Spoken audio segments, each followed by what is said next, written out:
Яманаев Фаниль с детства любовался морем и всегда мечтал покорить морские глубины. Его мечта осуществилась. Он стал военнослужащим подводной лодки. Он продолжил воплощать свою морскую страсть в картины. Это сейчас он успешно работает в области искусства и культуры, пишет картины о красоте родного края и морской стихии, изображает башкирских батыров и современных героев.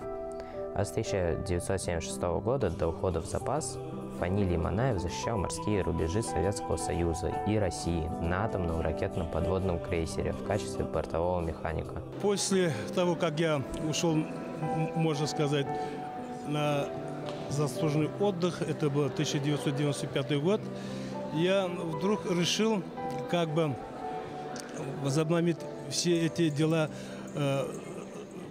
снова начинать писать картины, стихи, музыку. Специального образования не имею, но все это от души.